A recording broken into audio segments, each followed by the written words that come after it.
Sebab cintamu padaku takkan pernah berubah. Hatiku percaya, walau bumi bergoncang, gunung-gunung beranjak, namun kasih setiamu tak pergi dariku. Ku mau selalu bersyukur, sebab cintamu padaku takkan pernah berubah. Hatiku percaya, walau bumi bergoncang, gunung-gunung beranjak, namun kasih setiamu tak pergi dariku. Ku mau selalu bersyukur, sebab cintamu padaku takkan pernah berubah. Hatiku percaya, walau bumi bergoncang, gunung-gunung beranjak, namun kasih setiamu tak pergi dariku. Kasih setiamu tak pergi dariku. Kasih setiamu tak pergi dariku.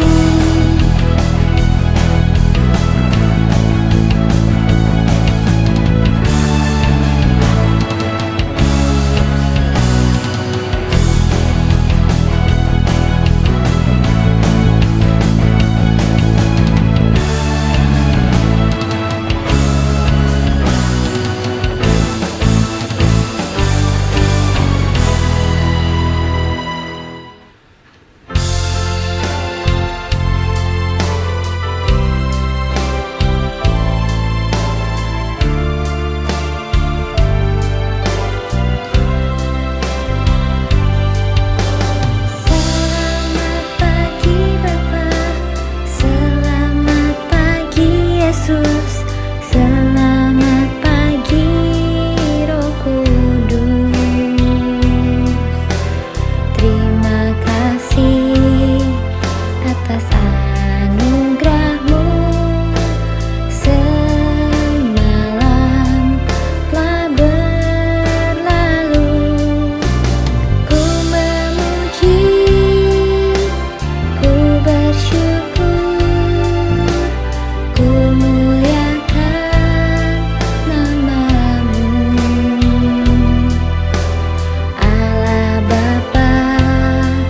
Putra Roh Kudus, terima kasih.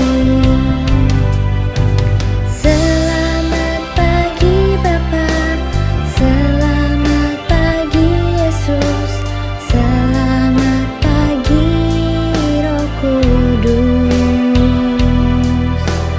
Terima kasih atas anugerahmu. Semalam telah berlalu, ku memuji, ku bersyukur, ku muliakan namamu. Allah Bapa, Putra Roh Kudus, terima kasih. Allah Bapa, Putra Roh Kudus, terima kasih. Allah Bapa, Putra Roh Kudus, terima kasih.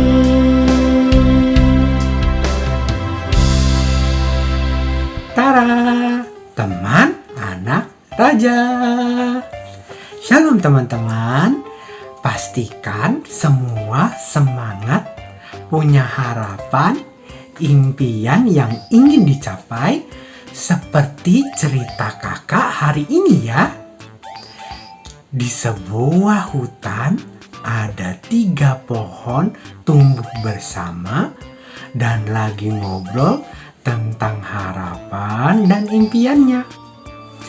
Pohon pertama berkata, "Aku ingin menjadi sebuah peti kayu yang berisi harta karun, emas, perak, dan permata. Dan semua orang akan terpesona oleh keindahannya."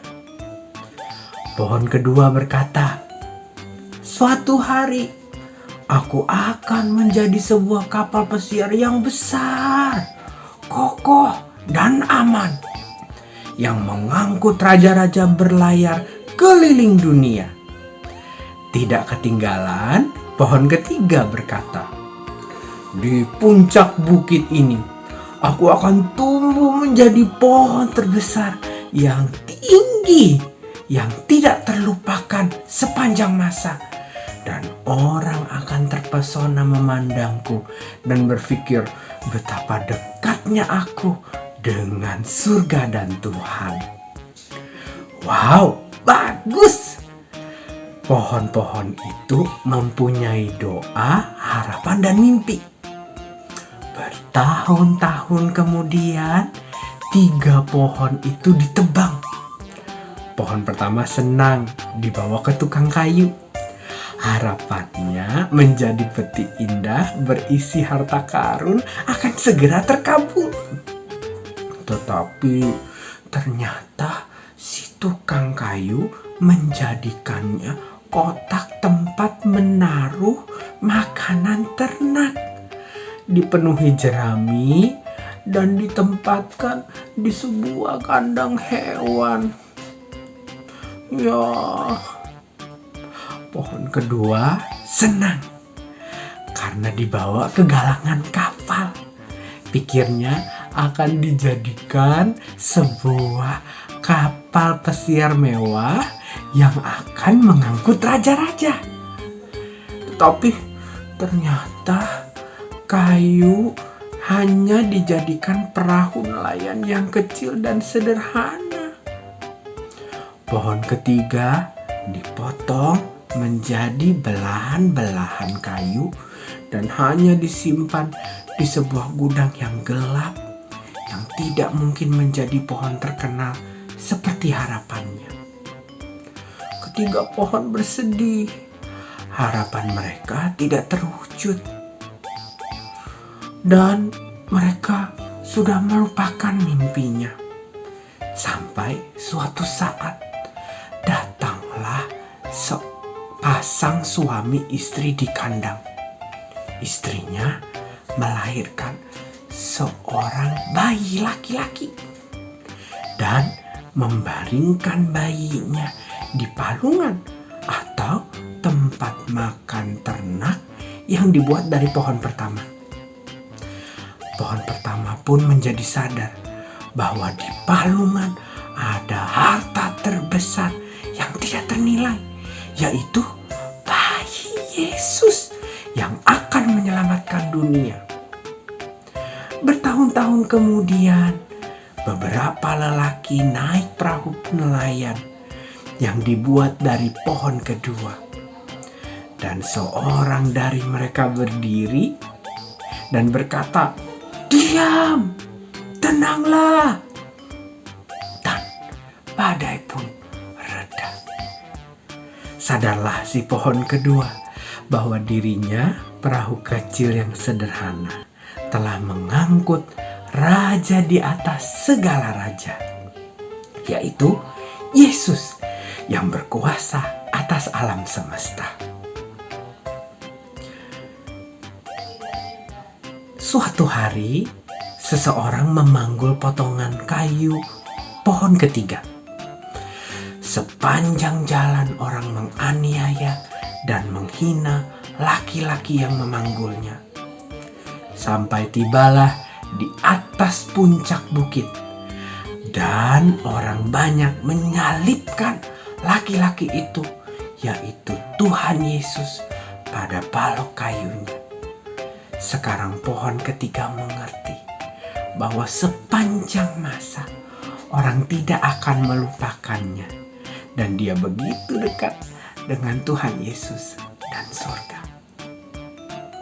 Adik-adik, mimpi dan harapan ketiga pohon tadi awalnya sepertinya gagal.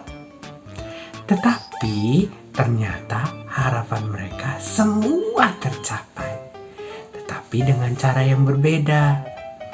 Begitu juga ketika kalian dalam belajar, dalam keadaan sulit. Mungkin tidak sesuai dengan yang diharapkan. Tapi jangan putus asa. Terus semangat, terus belajar, terus berusaha, dan lakukan yang terbaik. Amsal 28 ayat 13. Karena masa depan sungguh ada dan harapanmu tidak akan hilang. Tuhan punya rencana yang indah untuk masa depanmu.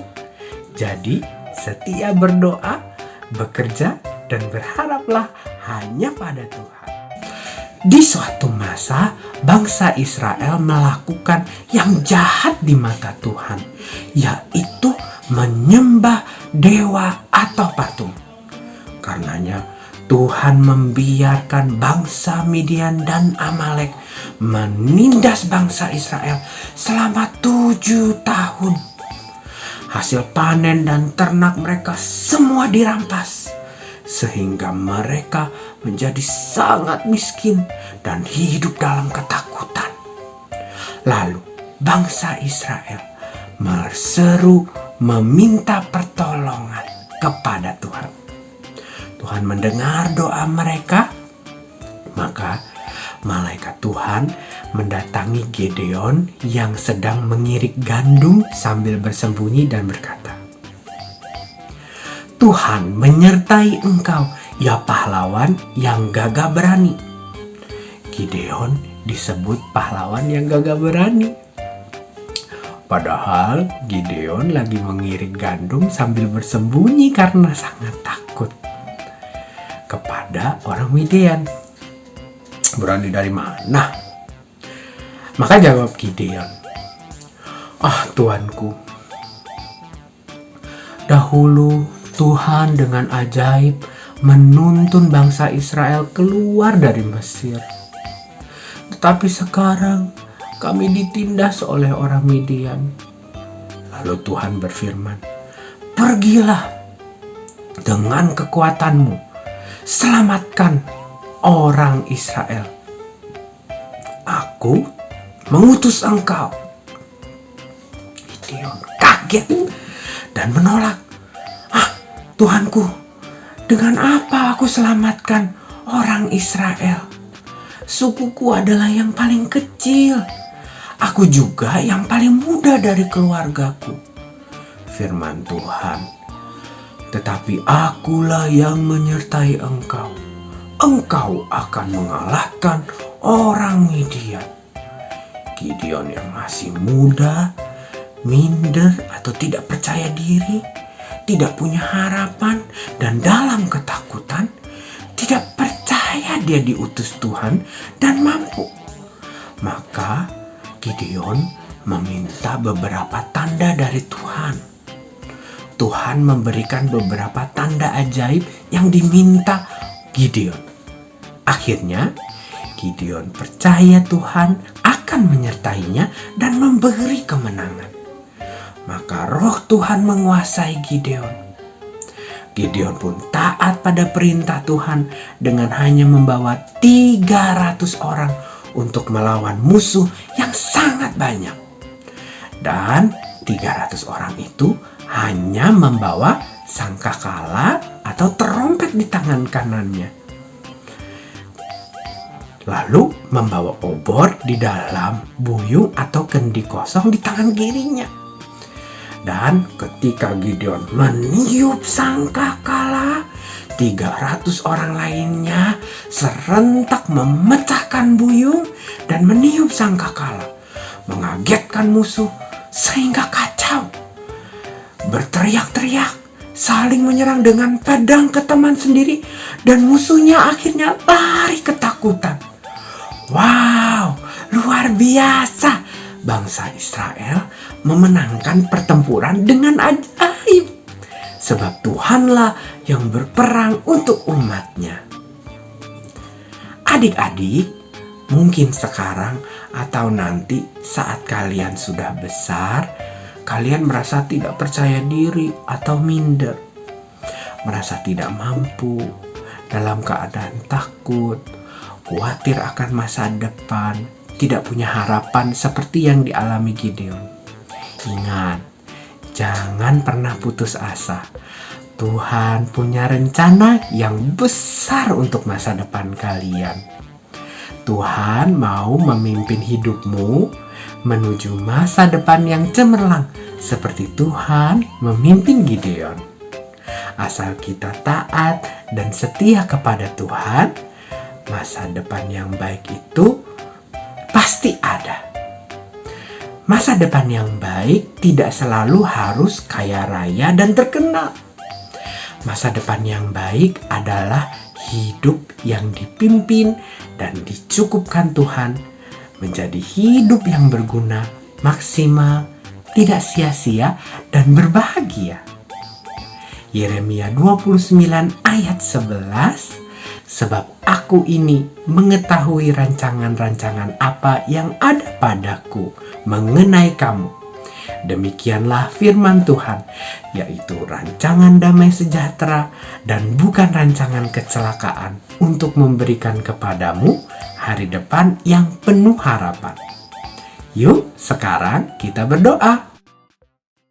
Terima kasih Tuhan Yesus. Tuhan Yesus tidak hanya menyelamatkan saya, tetapi juga menyediakan masa depan yang cemerlang untuk saya. Tuhan pimpin hidup saya menuju masa depan yang penuh harapan. I love you. Haleluya. Amin. Mari membuat aktivitas. Teman-teman, baru saja kita mendengar penyertaan dan rancangan Tuhan yang begitu luar biasa terhadap Gideon. Hari ini kita akan membuat salah satu alat yang dipakai Gideon untuk mengalahkan musuhnya. Ayo, mari kita buat. Bahan-bahan yang kita perlukan: 1 lembar kertas oval warna coklat, 1 kertas scrap kuning dan merah, kertas yang sudah kita tuliskan ayat hafalan, alat tulis, gunting, dan double tip. Teman-teman tempelkan double tip di sebelah sini dan di sebelah sisi satunya lagi. Setelah itu kita buka double tipnya.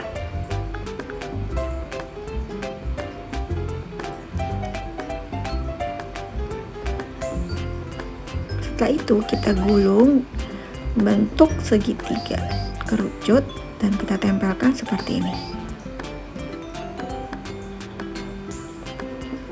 Pastikan semuanya sudah terlem ya. Setelah sudah, adik-adik lipat sedikit dan kita gunting di bagian sini. Kita buang.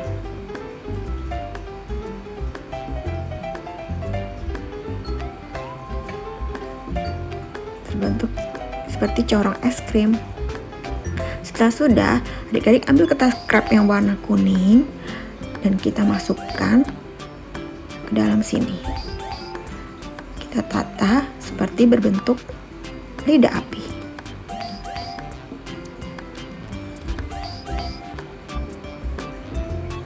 Setelah sudah, adik-adik juga masukkan kertas scrap yang berwarna merah agar terlihat seperti lidah api yang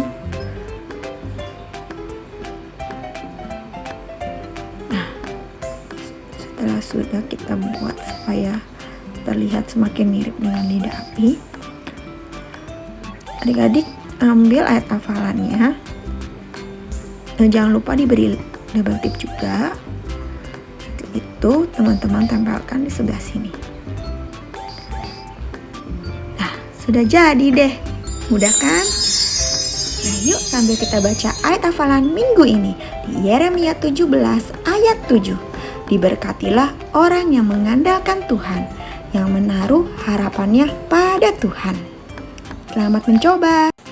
Adik-adik, sekian ibadah online kita hari ini. Raihlah masa depan yang penuh harapan.